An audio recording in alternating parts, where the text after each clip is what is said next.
Okay. Today I oh, let's go ahead and present. Okay. Today I am going to talk about DBT and RODBT for my clinical psychology presentation. So just to introduce the two, DBT is dialectical behavioral therapy, which was developed by Dr. Marcia Lionham in the late 1980s.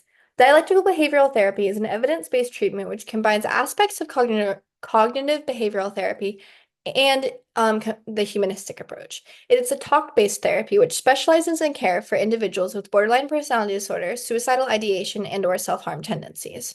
It aims to help individuals who struggle with strong and overwhelming emotions.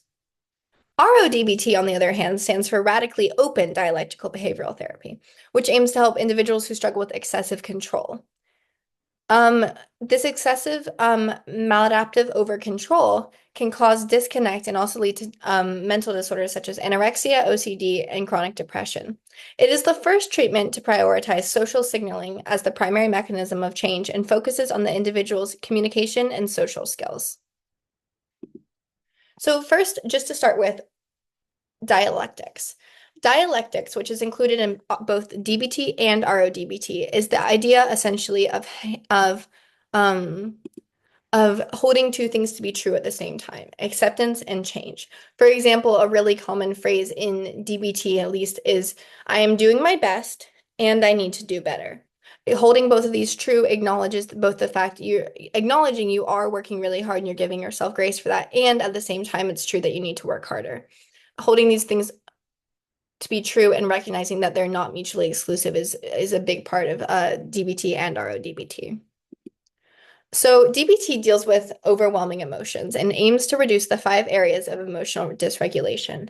The first one is decreased emotional awareness, which means having difficulty recognizing and labeling your own feelings. The second is inadequate emotional reactivity, which is reacting inappropriately to strong emotions. The third is intense experience and expression of emotions, which is just experiencing and expressing your emotions in a really dysregulated way. The fourth is emotional rigidity, which can show up in 2 ways, a restricted emotional range and a context-inappropriate emotional responses. And the fifth is cognitive reappraisal difficulty, which is essentially our a disability or an inability to think about and reevaluate our emotions and give them a new meaning when necessary. So in DBT, the process essentially consists of group therapy, skills training, individual psychotherapy, phone coaching, and then they also provide a consultant team for the therapist. Um, in both the group therapy and the individual psychotherapy, you're working on 5 different skills, which are dialectics, mindfulness, distress tolerance, emotional regulation, and interpersonal effectiveness. Um, the um, excuse me, sorry. The group skills training runs for 24 weeks and it gives clients homework to practice their skills in their day-to-day lives. Whereas the individual psychotherapy focuses on the client's motivation and applying skills to specific individual challenges in their life. And both of these are once a week concurrent with the other. Mindfulness includes cultivating present moment awareness to increase emotional regulation and distress tolerance. Distress tolerance includes learning coping skills to manage crises and intense emotions without making things worse.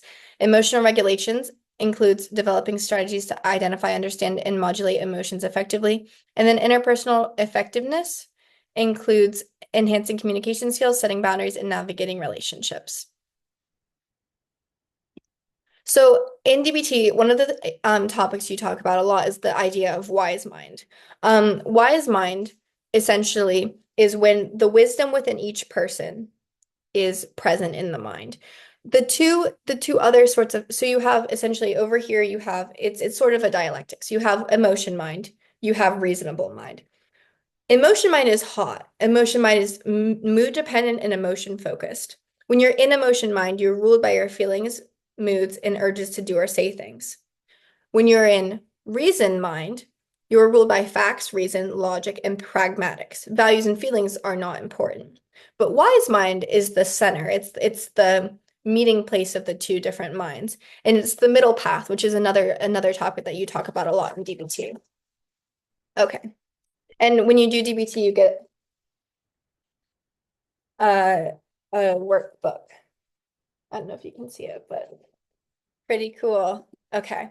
Then the article I looked at for DBT was this article written by Alexander Chapman, which just really talked about how DBT is such a unique style of therapy that hasn't been done before. And even though it pulls some like ideas from cognitive behavioral therapy, it's really unique because of the five functions of treatment, the biosocial theory, focusing on emotions and treatment, and a consistent dialectical philosophy, which has really never been done before, which I thought was super interesting.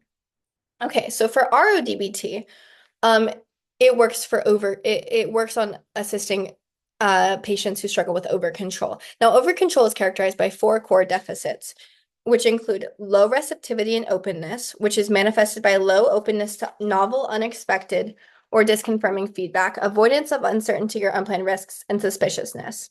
And then low flexible control, which is manifested by compulsive needs for structure and order, hyper-perfectionism, high social obligation, dutifulness, and compulsive rehearsal, premeditation, and planning. The third is pervasive inhibited emotional expression and low emotional awareness, which is manifested by context inappropriate inhibition of emotional expression. For example, smiling when you're really upset or showing concern when you're actually really happy and low awareness of bodily sensations. The fourth is low social connectedness and intimacy with others, which includes aloof and distant relationships, feeling different from people, frequent social comparisons, high envy and bitterness, and reduced empathy. Now, the process of DBT is pretty, I mean, the process of RODBT is pretty similar to that of DBT. It includes group therapy, which is 2.5 hours once a week, and then individual psychotherapy, which is 45 minutes a week, again, focused on your individual goals. And then again, the telephone consultation, which is optional in RODBT, but recommended. The target skills that are talked about in this group therapy and then put into action during individual therapy are inhibited and disingenuous emotional expression, hyper detailed focus and overly cautious behavior, rigid and rule governed behavior, aloof and distant style of relating, high social comparison, and envy/bitterness. So in RODBT, one of the comparison to in DBT we have wise mind, and RODBT we have flexible mind, which um is the middle path between fixed mind and fatalistic mind. And to get to flexible mind, you use radical openness, which follows these three steps. Acknowledging the presence of unwanted or uncomfortable feelings, such as irritation, tension in the body, negative emotions, or feeling of uncertainty. Then turning towards the discomfort and using self-inquiry to ask yourself, what do I need to learn from this, instead of automatically distracting or accepting. And then flexibly responding by doing what's needed in the moment. And this is um, this is aiming to help clients who struggle with being stuck in that fixed mind or fatalistic mind. So the article I looked at for RODBT was this article called Radically Open Dialectical Behavior Therapy for Disorders of Overcontrol, Signaling Matters, written by Thomas Lynch, Rolly J. Hemphill, and Christine Dunkley. And this article essentially just talked about the core theoretical principles and unique treatment strategies underlying RODBT. And it provided a lot of, I think it could provide clarity for therapists to understand really like what is RODBT because it's still kind of a new concept. So then just to compare and contrast them visually a little bit, RODBT has an external is focused on over control, and clients in RODBT usually secretly suffer from suicidal and self-harming behaviors. Versus in DBT, the client often openly suffers from suicidal and self-harming behaviors. They have an focus on emotional dysregulation and an internal focus within the client. They both have a dialectical philosophy, they both address life-threatening behaviors, and they share the same behavioral principles. So, one cool resource that I found was this 15-minute quiz provided by the Utah Center of Evidence-Based Treatment that can help you decide which treatment might be right for you. So, the book I read for this class was On Becoming a Person by Carl R. Rogers. which was a foundational text in humanistic psychology, emphasizing the inherent potential for growth and self-actualization within every individual. He talked about how every person has an innate drive to grow, develop, and to reach their full potential. Um, Carl Rogers developed client-centered therapy, which focuses on empowering the client to take control of their own growth and healing, which really relates to DBT and RODBT because one of the main things within these is that you have to want to get help. You have to want to change to put these new skills in your life.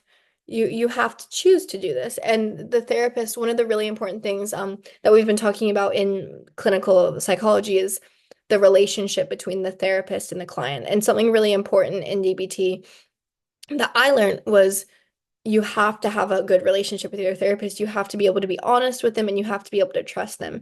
Without that relationship, DBT isn't effective because maintaining and having that relationship with your like having a client centered, having a positive relationship with your client and really understanding them as a person and giving them your full attention and that trust between the both of you is how you support them on this really difficult journey through RODBT or DBT. And then additionally in the book, they talk about a fully functioning person, which is the idea of someone who's living in congruence, open to experience, trusting their own feelings, and living in the present moment. And I really thought this was interesting because one of the things a lot of the things people struggle with in DBT and RODBT is that idea of like living in the present moment, trusting their own feelings, and being open to experiences. All of these things in a fully functioning person are elements of things that people struggle with that motivate them to begin DBT or RODBT treatment, which I thought was really interesting. Um, yeah. And then just for my reflection about the class of clinical psychology, this class has been really helpful in helping me better educate myself about what kind of therapy I really want to do, what my path is, and who I'll help. So I knew that I wanted to do DBT therapy because it saved my life, and I would love to be able to help other people the way that my therapist helped me. But really being in this class has given me such a different perspective into like the real work that it will take for me to achieve this goal, and also given me a chance to explore more of the history of this and not just know about it from a personal experience, but understand the history, the context, and really like what goes into making a treatment effective. And I think it's been really helpful for me to think realistically and genuinely about what I want from like why did I choose to study psychology and why am I getting this degree and what will my path be next? So it's been really, really helpful so far, and I'm excited to finish out this semester and hopefully take another course with Professor Petrocchi. Thank you. I think this is all, and my sources are here. Thank you.